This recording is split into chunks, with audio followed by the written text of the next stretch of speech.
Anak banteng satu ini memang sangat ngebet untuk menjatuhkan Mas Gibran dan mengadu domba Bapak Prabowo dengan Mas Gibran. Upaya-upaya dia untuk mengadu domba memisahkan kekuatan Bapak Prabowo dengan kekuatan Mas Gibran kentara sekali dari narasi-narasi yang dia bawakan, baik dari video sebelumnya dengan video ini. Saya dituduh adu domba Prabowo dan Gibran dari konten sebelum ini soal manuver Gibran menuju 2029. Di video sebelumnya dia mengatakan Mas Gibran bermanuver. Jelas itu sudah kita bantah. Dia mengatakan manuver karena dia hanya ingin berusaha memisahkan kekuatan Bapak Prabowo dengan Mas Gibran. Sehingga dia perlu untuk membawa kata manuver. Padahal dia tahu bahwa perjalanan Mas Gibran keliling Indonesia atas perintah Bapak Prabowo Subianto. Tuduhan oleh Termul. Tapi faktanya, hai Termul, Gibran memang tidak pernah bela Presiden Prabowo. Ketika Presiden Prabowo terus menjadi sasaran tembak berbagai isu sensitif, Gibran membisu. Dia ini sudah kehabisan narasi, sehingga ketika kita menebak tujuan dia mengatakan manuver adalah upaya dia mengadu domba Bapak Prabowo dengan Mas Gibran, dia menjawab dengan hal yang tidak apple to apple. Kali ini dia menggunakan cara-cara yang sangat licik. Katanya Mas Gibran tidak pernah membela Bapak Prabowo. Apa hubungannya antara manuver, bekerja menjalankan perintah presiden dengan tidak membela presiden? Apa hubungannya? Tidak ada hubungannya. Mas Gibran sebagai wapres ketika diperintah untuk keliling Indonesia, maka secara undang-undang Mas Gibran wajib menjalankan perintah itu. Tidak boleh menolak. Sehingga tuduhan dia manuver sungguh sangat salah. Kemudian ketika kita menuduh dia sedang mengadu domba, dia menjawab katanya, Mas Gibran tidak pernah menjawab isu-isu yang menyerang Pak Prabowo. Bukan tugas seorang wakil presiden untuk menjawab isu yang menimpa Bapak Prabowo. Karena Bapak Prabowo sudah punya tim untuk menjawab isu-isu. Bukan kewenangan Mas Gibran. Jelas anak banteng ini sangat goblok. Ya, sekali lagi anak banteng ini memang sungguh goblok. Kita lihat saja Gibran tidak pernah tampil pasang badan.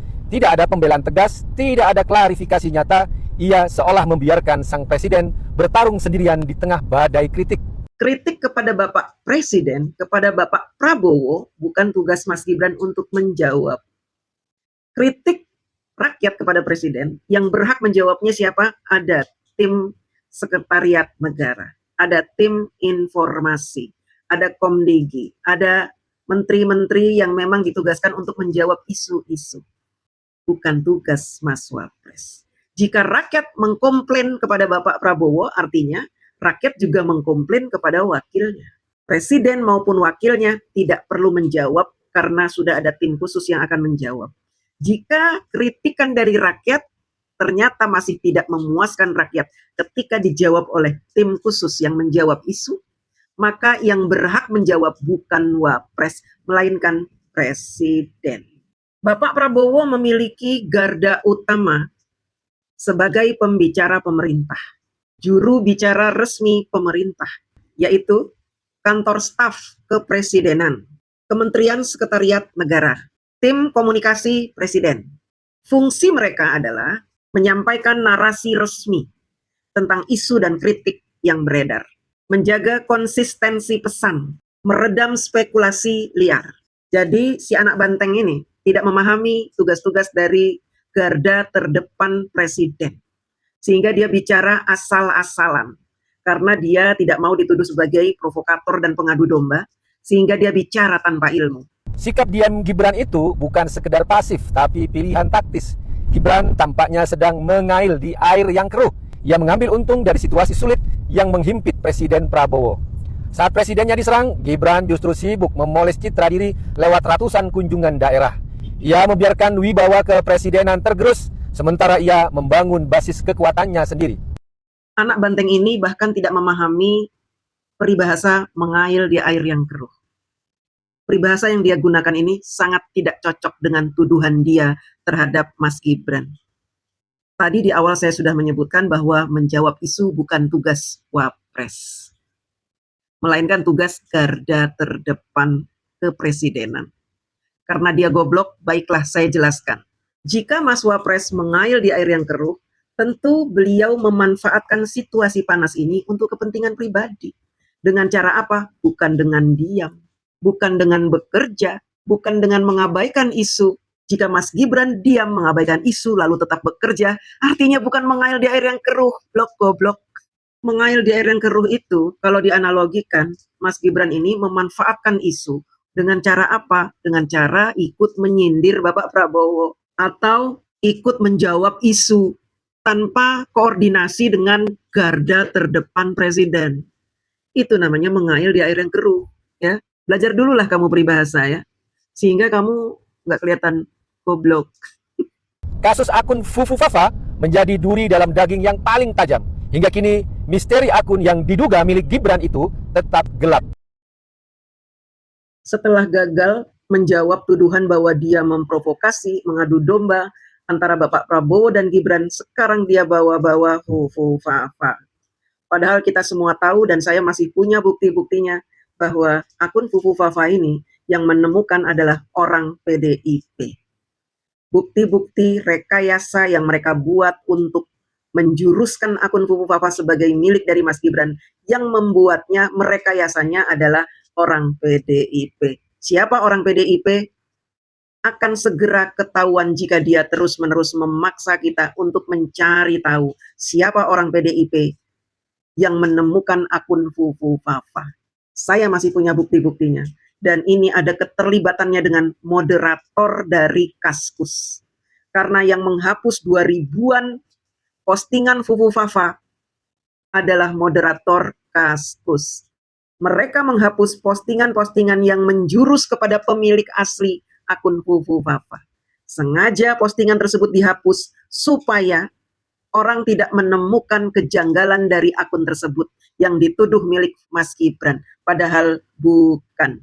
Orang ini saking gobloknya, dia bingung menjawab tuduhan kita bahwa dia sedang mengadu domba antara Bapak Prabowo dengan Mas Gibran, sehingga dia larinya ke lain hal. Fufu Fafa yang tidak ada kaitannya dengan kerja Mas Gibran keliling Indonesia yang dia tuduh sebagai manuver. Kenapa dia melakukan itu? Karena dia goblok. Pembenci memang akan berubah menjadi goblok ketika dia pelihara kebenciannya.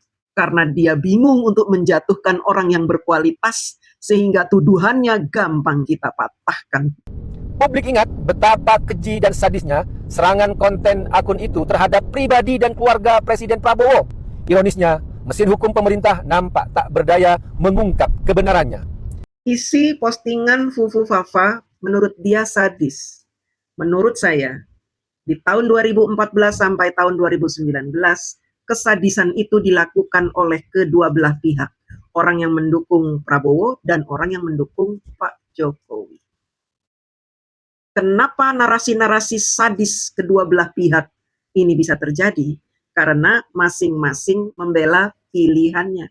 Termasuk Guntur Romli. Dalam postingan-postingan dia di tahun 2014 sampai 2019 juga tertulis kata-kata yang sadis, tidak beretika.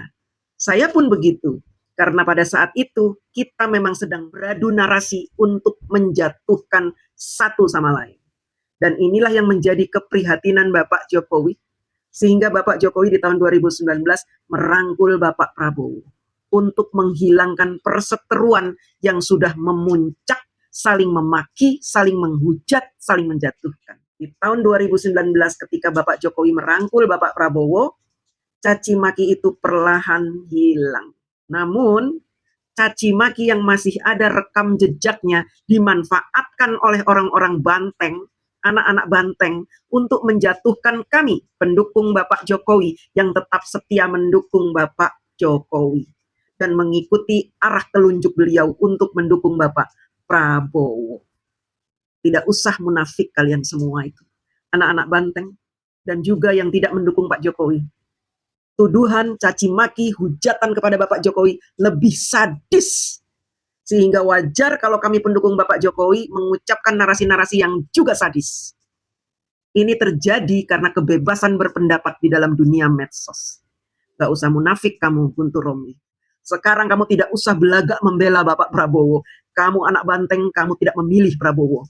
Dan tidak selayaknya kamu seolah-olah kamu mendukung Bapak Prabowo dengan menyebut bahwa Mas Gibran saat ini sedang bermanuver, mencari keuntungan. Cara kamu itu bisa menyebabkan banteng semakin nyungsep. Misteri akun Fufu Fafa itu memicu tanda tanya besar di ruang publik. Mengapa Gibran tidak tegas membantah jika itu bukan dirinya? Mengapa tidak ada upaya serius untuk membersihkan nama baik pasangannya? Setelah dia membawa-bawa Fufu Fafa, kini dia bernarasi yang lebih lucu lagi. Dia mengatakan, kenapa Mas Gibran tidak membela pasangannya? Apa kaitannya akun Fufu Fafa dengan membela pasangannya? Apa kaitannya?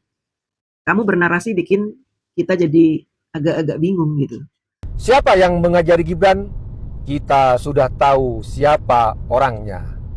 Sekali lagi, anak banteng ini ternyata goblok. Terima kasih.